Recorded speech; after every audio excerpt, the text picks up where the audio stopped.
Awesome. Okay, well, thank you for joining us today for a discussion on what to do with developer productivity metrics. This is a LeadDev webinar created in partnership with DX. It's going to last about 45 minutes, after which both myself and the panelists are going to head over to our LeadDev Slack to answer questions in the Engineering Velocity channel. I'd also love to answer questions live. So if you look below, you can see Zoom has a Q&A feature. So you can start asking your questions throughout. I'll try and weave them in as we're talking about certain things, and anything we don't get to, I'll either answer at the end or pull it into our Slack channel if we don't get to it. So let's kick it off with some introductions. My name is Dominique Simno-Ritchie. I'm a CTO. I've led engineering teams at Affinity, Shopify, Lever, among others. I'm helping teams scale, navigate change, and often having to change something based on developer productivity and improve the experience. I'm excited to be joined by Rafe Colburn, Helen Greal, and Laura Taco, who will share their expertise and real-world insights. Can you all introduce yourselves? Sure, I can go first, I guess. I'm Rafe. I'm the CPTO at Depop, which is a London-based marketplace for clothing resale. And we're part of Etsy. I worked at Etsy for a long time before I was here, but I've been here about 3 years. And yeah, to the next one.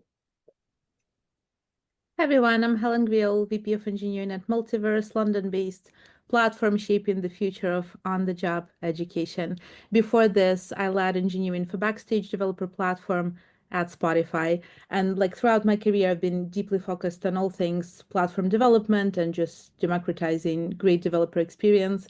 I'm really passionate about developer productivity and continuously look for ways to help teams build efficiency at scale. So over the past decade, I've leveraged various frameworks, tools, and data-driven strategies to improve engineering efficiency, all while working alongside some absolutely rockstar teams. So I'm really excited to share those insights today and learn from the discussion.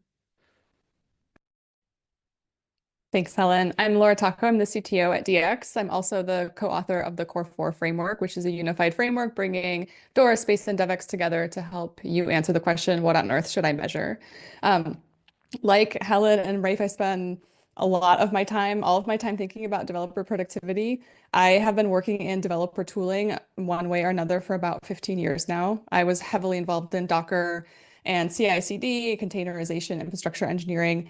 And that led me sort of maybe inevitably to the space I'm in now, which is trying to figure out how to optimize these systems, processes, tools in the developer experience to make software development a frictionless experience so that developers can just get really great work done and get it out to your users. So I'm happy to be here and looking forward to learning from my fellow co-panelists and answering your questions. Awesome. So I thought we would start with how leaders typically use metrics in their organizations. And Laura, in your role, you see firsthand how many engineering leaders and CTOs do this. What do you think the most common use cases are for using developer productivity metrics? Yeah, Dominique, I think this is such an important question because we're going to spend time during this discussion talking really about what to do with the metrics once you have them and not really focusing on what you should be measuring in the first place, because we can refer you to different resources on the answering of that question. I think one of the reasons that people get stuck when they have metrics is because there's actually a lot of different use cases for metrics. And it's important to understand your use case to make sure that you have kind of the right mindset and the right strategy to get them off the ground and for them to be actually useful to your team. So you might be using metrics for improving the developer experience, for continuous improvement. That's definitely one use case. You might be needing to report on performance up to your board or to your executive team. That's another use case. You might even be using metrics like, Helen has a really deep platform engineering background, and some platform engineering teams, many of them use developer experience metrics or developer satisfaction metrics as their user research, sort of solving that existential question of what on earth should we build next? Can we validate impact? And so, there's probably one or more of those use cases that's important for you and your metrics use, but it's important to think about what your intention is, because without that, you might be kind of chasing the wrong thing or kind of get stuck in the mud. Yeah, definitely. And often when you get started, I personally, what I've found is teams usually first start to think about how am I going to use this data actually at the last point, once you already have collected everything. So you've spent all this time putting together the right developer questions, maybe putting out a survey, collecting metrics. but then you finally realize, oh wait, I've got to do something useful with this data. And so maybe we should start there. So Rafe, what do you do immediately when a survey closes? Sure. So I think, first of all, I do look at the kind of at the survey results and look at the kind of versus the industry benchmark and then versus the last survey and just kind of see what's changed. Are metrics moving? And then kind of from there, I'll usually dive straight into the comments and just see. Our team's about 150, so I can actually just read all the comments, but I usually start at the ones that seem to have interesting results that stand out to me. Yeah, and I find it really, really useful. I think so much good stuff comes out in the comments that I do find I need to kind of get into that detail to get a feel for what people are really experiencing. Yeah, and I guess as Laura was saying earlier, like one of the use cases for uh, like the more early soul searching type of experience with metrics, like you don't get to experience that very often in organization. And I'm just like right now in this very intense but very excited moment when I get to like really define the focus for the engineering strategy for my organization. And for that, like this whole process of defining the focus area and like the practical steps and the metrics we want to move, like both qualitative and quantitative data play a really key role in validating assumptions, exploring opportunities, identifying like those very practical focus points. And as I work to pinpoint the biggest developer productivity blockers, I relied very heavily on the data to guide my approach and to just like really help me to get down to a hypothesis level so we can actually kind of be very practical as well as like very strategic. We use DX as a main tool here at Multiverse. So it was like really helpful for me to be able to triangulate like the qualitative data that I get from the comments with the quantitative data that I get from certain tools. And just to give one example, we've been trying to pinpoint like local development has come up as like a really big bubble of like negative sentiment on the snapshot. But then when you go down to like specific measures of like what exactly in the local development, like what is it in the inner loop of a developer that makes an experience like a bit more problematic, it was really helpful to see like the exact measures of like where in the cycle people get stuck. So I think both kind of qual and quan are quite important when it comes to like what on earth should we be measuring, what on earth should we be building, what on earth should be part of your engineering strategy. So definitely soul searching with metrics is an exercise every leader goes through. It sounds like you do a lot of what I've done in the past too. Is you look for hotspots in feedback, like what is it that people are giving comments on? What are the things that are truly like not the same, either much lower or much higher than one might expect as a way to get started? Like these are the areas to potentially improve. Laura, do you have a different perspective, or do you have maybe a more holistic perspective on the things that are most important to look at?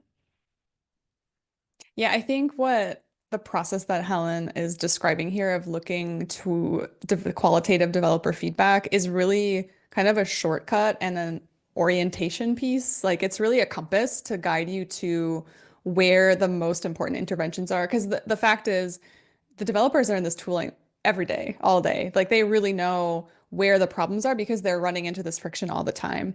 And so when when someone asks me like, where should I start? What should I do? What metrics should I start to collect? We can talk about Core 4 and we can I'll leave the link to kind of the summary paper and the framework and why it was designed as a homework activity for all of you listening in. But my more generic advice is just to start with a survey and start by listening to your developers. It is a massive, massive, massive shortcut because the anti-pattern is that if you don't do that and you just start collecting all of the quantitative workflow data, and then you look at all this data, it is so difficult to orient yourself or to do the soul searching as Helen and Rafe have called it.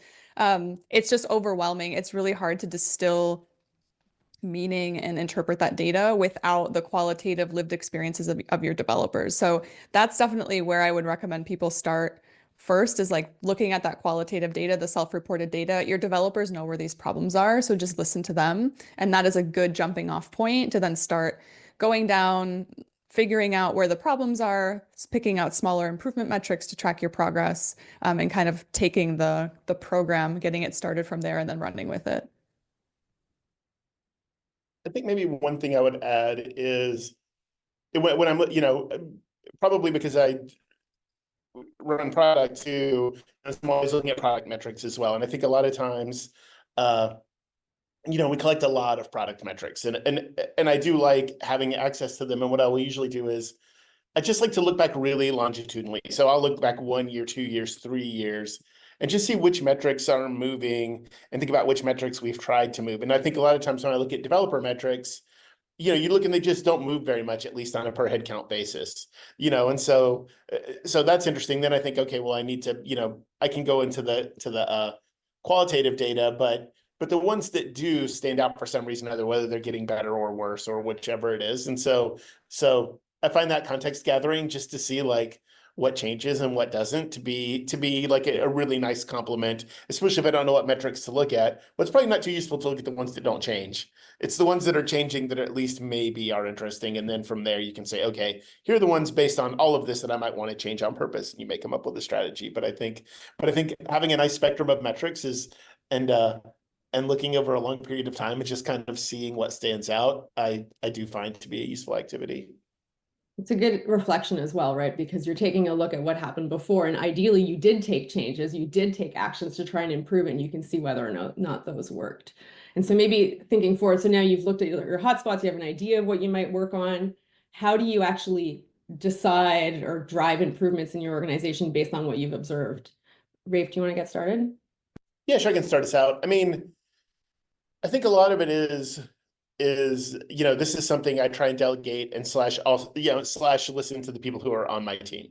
They generally have a plan. They feel like they know what they need to work on. And in some ways, the data we find in DX, either through qualitative or quantitative, might support or maybe invalidate those plans a little bit. And so how do we just kind of QA what people are doing or pressure test what they're doing against the data that we have, I find is really, really useful. I tend to, I don't think the uptake is incredibly high. If I look at the graphs and say, here's what you need to be doing. It's much better if I say, what are you doing? And let's just make sure it really makes sense. So that's my usual approach. Helen, do you have a different approach, or how do you think about prioritization or kind of laddering into what you're going to work on? Yeah, I guess for me, it's not so much maybe about laddering, but more about connecting like the leading indicators with like lagging, more strategic outcome-driven metrics.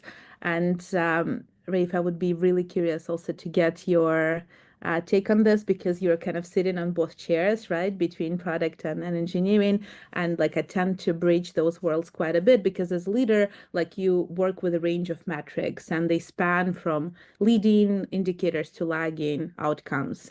And typically you'd set the goals that fall on like more of the lagging end of spectrum, but the downside is really hard, or like takes a bit of time to see like those moving, actually, if ever. And these are things like revenue trends or monthly active users or like user satisfaction. And these are low noise, so you can actually trust them and they don't fluctuate drastically, like they're hard to game.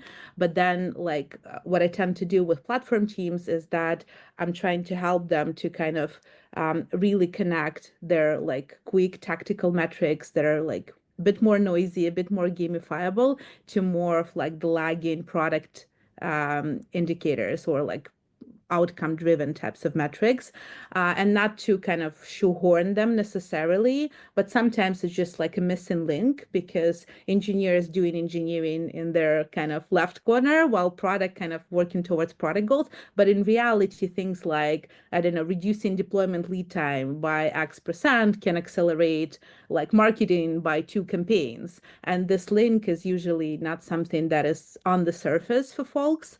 So yeah, that's kind of where my eye goes first. But I wonder like what other perspectives people have on this. Maybe before somebody else jumps in, you mentioned gamification, which has come up a lot lately. We've talked about Goodhart's law, when metrics lose value when they actually become targets. Laura, do you have an opinion on maybe like what guardrails you might set, or how you might set meaningful goals without undermining the metrics themselves? I think the example that Helen brought up is really great, and I'll sort of unpack it to help you understand, or to help the listeners understand like why that why it's great, because Helen mentioned that we want to take like a low noise, hard to game metric, such as like active users or revenue, and then match it up with things that are maybe more susceptible to gaming. And making a multi-dimensional system of measurement is one of the ways that you can help kind of protect yourself about gamification. So Goodhart's law, which is when a measure becomes a target, it's no longer a good measure. It's kind of the law that we all know and love to cite, especially around developer productivity metrics. I mean, I think a lot of us have personal experience maybe working on teams where we set the goal of more story points per sprint, and then everyone just starts inflating their story points. And like, this is a great example of Goodhart's law in action. But it has the two big design flaws. One, it's really single dimensional. It's not multidimensional. We're only looking at story points. So that's the one thing.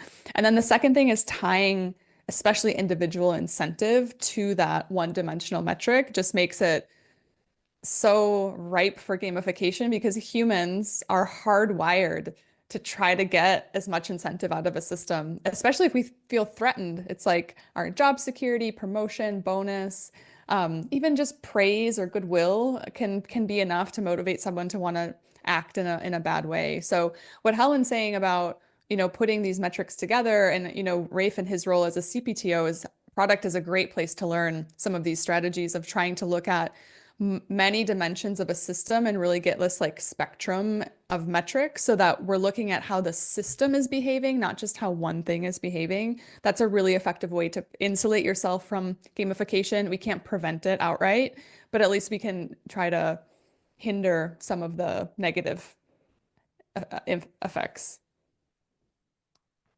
Yeah, I think the thing I would add to this is, how do we stay in a kind of like outcomes over output mindset? And I think, and I get the craving. I mean, every product team has it too. And it's even kind of harder on platform teams to say like, boy, we need a driver tree that takes us from,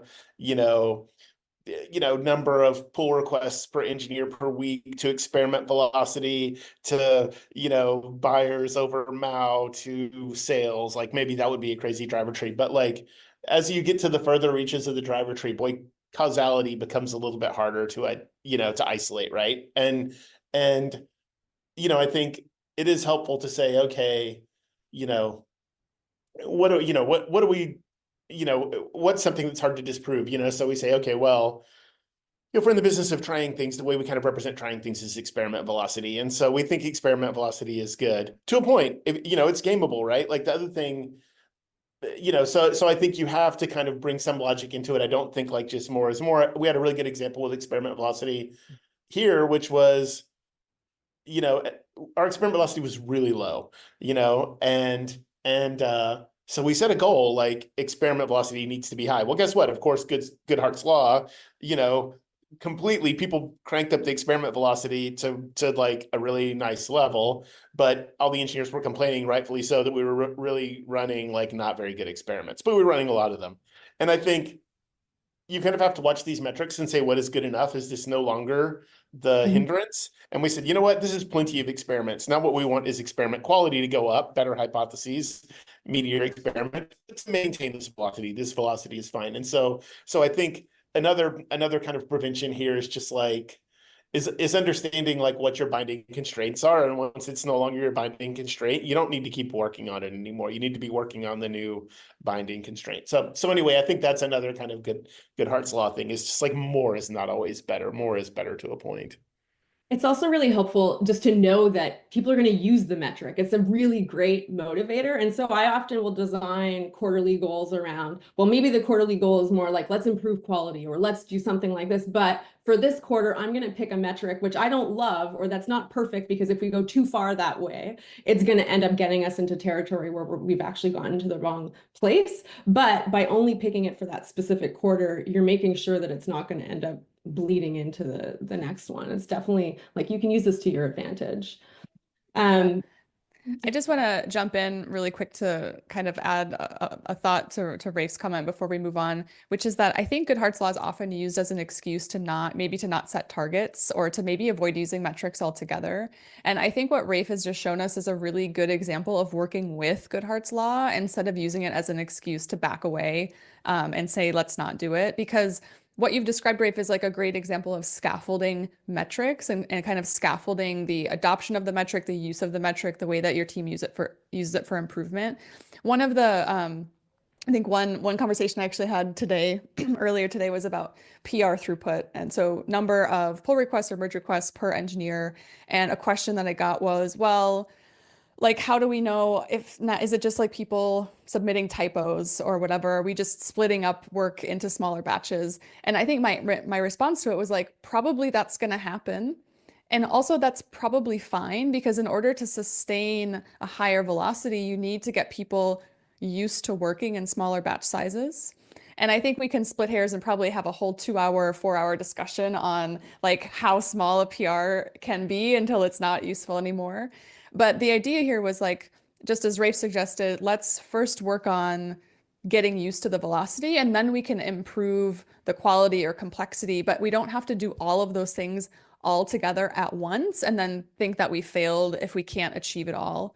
We have that pattern in so many other parts of our daily life, habit stacking and all these other things. And a lot of the physics of how to change a habit, they apply to engineering teams, to product teams as well. We just have to, maybe do a little bit of reflection to figure out how those patterns actually match. But it's a very useful one. I think this scaffolding and working with Goodhart's law instead of using it as a reason to just not engage to begin with.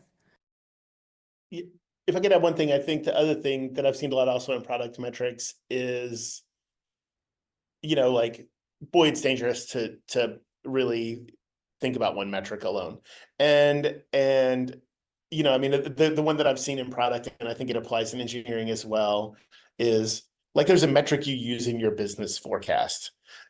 So let's say signups is part of the forecast. We want the sign up count tells us how much money we're ultimately going to make. Well, the product team can go make sign up easier, but what they wind up doing is just shifting the choke point somewhere else. And so you don't, and so you always need those things. And I think like PR velocity is, there are pros and cons to it, but if you don't look at like the size of the PRs along with it, and so, like, okay, we have 20 more, but everyone is much tinier. That may hit your like ways of working goal, but it's probably not producing a bunch of new functionality. Maybe it's going to produce less functionality because your code review process is slow. And so even though we're making the same magnitude of changes, now we're in the next metric in the funnel, and the next metric, the funnel is strained because people aren't fast on them anyway. And so you kind of have to look at them in their larger kind of like funnel context, or you just wind up with these weird distorted things where it's like, boy, the metric we cared most about is getting so much better and nothing feels any different, or things feel worse sometimes. So yeah, I think there's like, maybe caution indicated. Definitely. So Laura, you mentioned habits, and I think that's a really great way to start talking about how teams should use metrics. So as engineering leaders, we're all really used to looking at them and like setting our goals, figuring out how we fit that into strategy. But now I've seen that the most effective way to get change is to actually get individual engineers, sometimes engineering managers, or even product managers looking at the data to take action on it. And so, Helen, maybe you want to kick us off. Let us know, how do you practically like roll this out into everyday team processes and how they work? Totally. And like metrics truly need to be second nature in order for this to work. So like, I guess, Laura, you had a perfect segue with habit stacking. And like, for those who have toddlers and like get them ready to school, I'm sure you can relate. It's like very much about, have you packed your lunch? Like, put your hat on, like that. It needs to become part of the checklist. Like, have you checked your metric as part of your planning? Have you checked your metric as part of your reflection exercise, like be it a retrospective? Like you make them visible, you put them on screens. Like there is an MIU in the hallway. Why there isn't like a developer experience index next to this metric? Things like that. So my philosophy has been just like make them part of daily life, weave them into like, not shoehorn them like where it doesn't make sense. But like keep it light, focus on improvement, focus on things that matter, and then just make them part of like day-to-day rituals, be it like Scrum Agile rituals, be it just like some engineering focused huddles, weave them into conversations. Like in my weekly with like engineering directors, it's also very much like a stand-in topic, check in on trends when it comes to developer experience survey and like some throughput metrics that we care a lot about, and those kind of shift depending on the moment in, but it also like a stand-in topic on the agenda. Great. And you mentioned rituals and like you talked about maybe like retros. Do you provide engineering leaders or managers with anything that they're expected to like show up with at any of these ceremonies? Like how do you equip them with the knowledge and the metrics to be able to have that conversation? Yeah, it's templatized within our org, and like as an engineering leader, like responsible for an individual team or like maybe for a product group that comprises of multiple teams, you are sort of like responsible or being held accountable towards a set of engineering metrics. And like to me, this is uh, like a conversation starter. Like we align on sort of the baseline where what things should look like ideally, and when there is a deviation happens, it gives me an indicator like, hey, we need to have a conversation. And then it's very much like a conversation starter with that engineering leader, like, hey, why is it we're off? And sometimes like these are things outside of their control, but sometimes these are like very tangible like correlations or causations with something that is happening. But to me, that is like a red alert or like yellow alert that goes off, like, hey, conversation is due to happen here. But like I think it's really helpful to have those expectations be explicit and consistent. Like you don't want, I don't know, 5 different ways of looking at metrics if you have like 50 engineering teams. So like consistency is key. You need to be speaking the same language. You need to have shared vocabulary around those things, both with your peers, with your reports, with your superiors, and then it all kind of starts to make sense as a larger narrative, as a larger story. Yeah, that makes a lot of sense. Is like using the same data as well means that they can talk amongst each other to learn from one another about what they're doing too. So it becomes more bottoms up that way versus doing it another way. Precisely. Yeah, it's more like it's part of, I guess, creating community of your engineering leaders, because like as a VP, as a CTO, you can't be in every conversation, but you lead with like a policy in a way, or you lead with set of expectations, and you also build a community and inner sourcing way for them to kind of share and cross-pollinate and learn from one another. So that has been like really helpful technique, I guess. Yeah. Rafe, how do you get teams to engage with data in a way that feels useful? I mean, I think this is one of the hardest problems, actually. Because I think there's some set of people, and I think it's probably a minority, who are just, they do it on their own. They're like, oh man, I want to understand what's going on. And one way to understand this, I look at these dashboards and they build their own dashboards. I'm very much this type of person. And I think the other way is, probably mostly, your boss cares about it.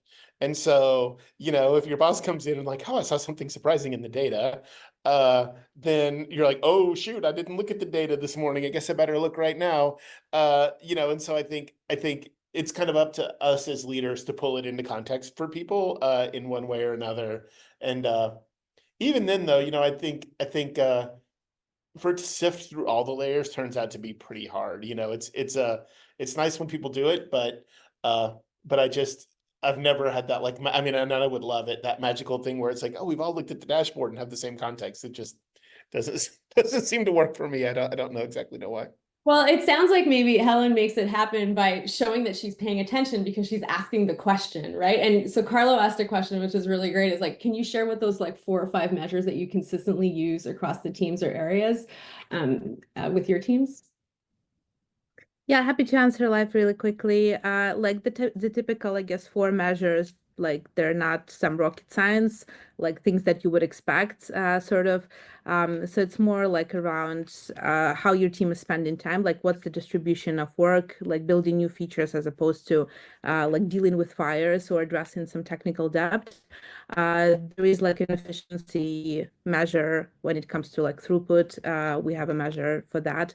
There is like a overall team health, team vibe, attrition type of measure that we talk about, as well as quality and stability. So these are, I guess, the 4 pillars that like all engineering leaders on my teams are expected to pay attention to. And then like if something goes south, obviously, like it's a conversation starter, just like I said, for us to maybe go deeper and like look into some more dashboards or have a conversation about specific situation. That's great. Laura, in your communication with lots of different CTOs and teams, what are some examples of companies you've seen successfully use metrics to kind of drive that continuous improvement? Yeah, I mean, I think Helen's a great example, Multiverse. And Rafe's done great work at Depop. But aside from them, I think Dropbox is doing some really interesting stuff because they have that, you know, Carlo, you pointed out like Helen's the one, she's asking about it, she's interrogating it. Everyone's looking at it. Drew, Halston from Dropbox is like, he's a developer, you know, so he's looking at these metrics and really driving it from the top. And I think organizations that do a good job of using metrics for continuous improvement have sufficient pressure at the top that it's like, listen, this is an important thing. And as an engineering manager, you're not doing your job if you're not participating in these continuous improvement loops. It doesn't mean that we're tying bonuses to particular results, because then I think we get into gamification area. But I think it's totally reasonable to say, you know, Dominique, your job is to, like, I need evidence that you're using this data in your, you know, your ceremonies, your rituals with your teams as a management tool, so that your team can be more effective. And I think companies that really do continuous improvement well have that executive sponsorship, that drive from the top, but they also have real results and close the loop on the bottom. So just today, Adrian, who's one of the developer or engineering effectiveness directors at Tesco, posted about participation rate for their developer satisfaction survey. If you've run an engagement survey on your own, you know that participation rates are really low because we just don't really close the loop. And so we're trying to get data, we're asking engineers for data. Maybe they're giving us their opinion, but when we don't close the loop, we give them little incentive to actually continue to share their opinion with us. And then we just get incomplete data that leads us to the wrong conclusions. And it's just this, you know, it doesn't work. It's hard to get that off the ground. And what Adrian shared in his post was like the last 4 developer satisfaction surveys that they've run have been 90+% participation rate. So like the engineers themselves are finding a lot of value in sharing their experiences because teams are triaging data themselves. They're in the data, they see how it's impacting them. And so the other part of it is like squeeze from the top, put pressure from the top, have really strong executive guidance, but also make it really, really tangible what this data is doing for your individual team members, because they're the ones who are most impacted by it. And so if they see the value, you have a way higher chance of success of getting kind of metrics as a muscle building and that heart beating in your organization. Yeah, absolutely. And it's both like at the individual team level and also at the leadership level that you can do this. When I joined Affinity, we did a developer survey, and we had done one a year before, and we tried to keep a couple of questions consistent so that we could have that data tracked over time. But having been new, I didn't think to close the loop on what predecessors might have done. And so the results were 72% of people, that was actually pretty good, participated. But then this year when we ran it, we gave, here's everything that we did, here's what the impact was, and people started to see how we were setting quarterly goals, and we got to 100% even faster than we got to the 70%. And so I definitely think that closing the loop is like a very, very important part of doing this well. So we're getting close to the end, so let's move on quickly. As engineering leaders, we often have to communicate these to cross-functional peers. I know I like to leverage these as much as I can, communicating to the board as well. But depending on what the perception is of your engineering team and what's needed, they either kind of, maybe people don't pick up on it, or maybe it doesn't necessarily help you tell your story. So what are some ways that you've been successful using these metrics. Maybe Laura, you want to keep going on this one. How would you recommend that we use data to report to leadership and the board? Yeah, I think there's, I think kind of bottom line here is that whenever you're talking and using metrics, you have to think about it as a product. Like you are creating a product for an end user. And when your end user is an executive, you need to understand what the pain points are, what they're trying to do with the data, what decisions they need to make with the data, so that you can build a product that fulfills their needs.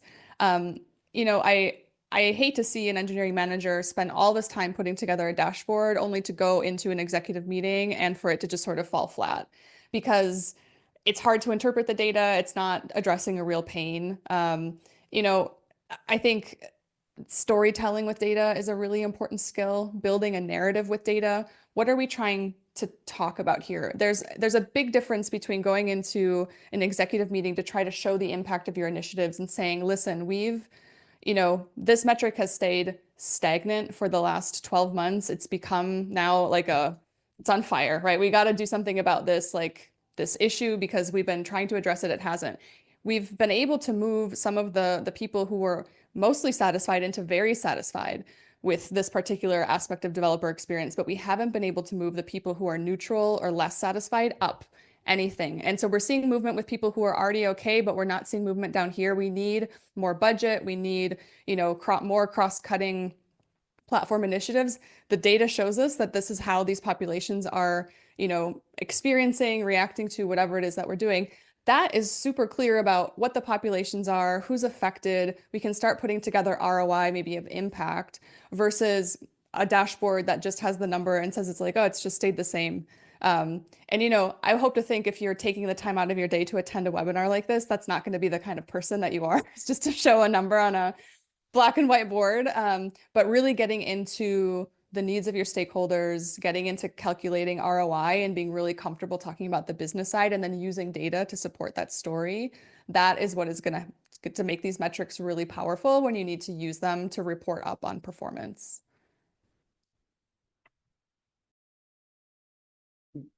I guess I can jump in. I mean, basically what I found almost without fail is that nobody cares about the engineering metrics if the product metrics look good. And, you know, like if you're growing at the rate you want, and mostly outside of engineering, I think because they are hard to approach from an engineering point of view, people don't look at them all the time. And so what happens is the engineering metrics sort of rise to the executive level when people are concerned that engineering productivity is the constraint on getting the product outcomes that people want, almost inevitably. And so then I think, you know, in that world, I agree so much with what Laura said, which is it's not metrics, it's the storytelling. Like, how are we doing as an engineering team? What evidence can we show in data that this story is true and that we're getting what we need to do, and what might we change? You know, and I think a lot of times it's org structure. We need to be working more on the app and less on the website, or we need to be doing this. And you can see that we now see much more PRs on the app than we see on the other things. Or, you know, we're not learning quickly enough and our feedback loops are too slow. And you can see we're deploying a lot more now and we're doing more releases, and that's going to enable us to learn faster. But like, it needs to be in that way, at least connected in terms of a narrative to how you're helping the company execute, you know. And I think if you do that, you're probably in good shape. If it's just like, hey, look, PRs are up, I just don't, you know, it's like, that's a number, but I don't, no executive in the world is going to care about it. You know, it's gotta tie back to what they care about, which is value creation from engineering. Engineering's the biggest investment area in almost every tech company. Maybe at some it's marketing, but you know, people ask people a lot of questions about marketing data, and so it's not surprising when things are more of a struggle that you see it more from engineering, which is I think why we see so much of it now, as opposed to the wonderful 2010s when money was free and everyone was growing. Yeah, ultimately people want to see, what are you shipping? What are the features? What are the things that have created value for our customers? And then if you're doing that, then they don't care about your metrics. But if it's not going as fast, then all of a sudden, I think there's a really great opportunity to tell linking those metrics together. Helen, do you want to jump in? Yeah, I mean, Rafe, what you just said, and yeah, that resonated deeply, and I think that's a really fair summary of like nobody looks into it until things are on fire or like things start to smell, and it's really tricky to be able to kind of turn around that narrative from like being defensive, no, it's not engineering that is a problem here, and make it into more like opportunity driven, opportunity based. So I think what I found being like really successful in those executive rooms is more like it's always a bit of a ratio, like how engineering is spending their time. Like if you put this on a scale, like we spend like X percentage of time doing this and like Y percentage of time doing that. And it's always kind of helpful to like to be able to shift this ratio towards things that are more connected to the value that kind of that is resonating with business stakeholders or product, and that could really frame the discussion. So if it's helpful, we can go down to like developer productivity metrics in that conversation, like where can we invest to be able to like shift that ratio or like shift that goalpost. But rarely starting from developer productivity metrics is a good kind of board meeting. So yeah, definitely +1 to both Rafe and Laura, and storytelling. Not only data literacy, like I used to think that data literacy like is the one that opens the doors, but it's data literacy and storytelling that kind of helps you be successful in those boardrooms for sure. Well, and one thing that could help with storytelling is if you can talk to where you stand in comparison to peers, because then it kind of wakes up this potential competitive aspect or an understanding of what does that mean from a broader perspective. Laura, what's a best practice related to kind of seeing how you stand compared to others? Yeah, I think I wanted to just mention one thing before we get into the sort of benchmark, which is for those of you who are very interested in this, how do I report kind of question, or like you're sweating, maybe you got sweaty palms because like you're going to be called on and you're not sure. I want to point out this resource, which comes from Iconic Capital. They have this really great R&D reporting guide, and in there you can find like templates, slides, guidance on frameworks. It's really useful. I think, if I'm not mistaken, we're going to send out a follow-up email, and I think we can put in that. Otherwise, if you Google like Iconic Capital R&D reporting guide, there's going to be a lot of really useful stuff in there for you. Yeah. Um, I'll just add in that they actually publish these on a regular basis and constantly update them based on industry data. And they just released a new one, which is really helpful. Yeah, so super fresh, super fresh. In terms of using data to kind of assess how you're performing, it's true, especially in these contexts where you're reporting up to a board, they want to know like, well, what does it all mean? Like, what does it mean that our team is spending 60% of our time on innovation and 20% of our time on KTLO? Because really, a lot of these things are relative to your, I mean, wouldn't that be a dream? You only spend 20% of time on KTLO. I'm sorry, I should have picked a more realistic example. But like, a lot of these numbers, it's relative to your competition, because when your competition is spending more time on innovation and less time on maintenance and KTLO, it's only a question of time until they can outpace you. And so for some of these things, external benchmarks can be really useful in helping to do kind of gap analysis and tell the story of like, where could we go? And so, DORA metrics, I think, have become a very gold standard for external benchmarks. Core 4 has external benchmarks included in it as well. I think another really useful thing is internal benchmarking. I personally find that to be the most useful, because we're on a journey of improvement, and so we want to be able to look at where we started and where we are, and how much change has happened, like the good and the bad. But the truth is sometimes we do need to look externally and bring in external benchmarks to have comparison to kind of help us understand, do we need to make more investment here? Are we falling behind? Do we have a place that's really a competitive advantage? And what do we need to do to protect that competitive advantage? Because there's also a tendency when those, as Rafe said, like when those metrics look good, it's like, okay, well, we can, I guess, forget about them. Or do we really need to keep investing in X area because it seems like it's not really been an issue?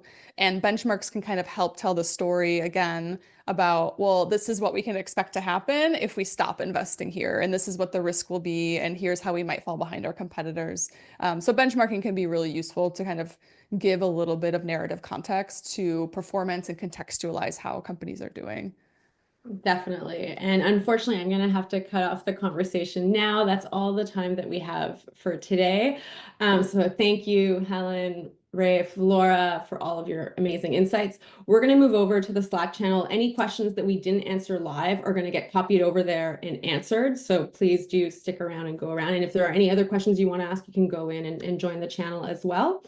And so thank you everyone for joining. Thanks for the great participation and the really good stuff. I hope you all took away something that you're going to apply on your teams. Thank you all.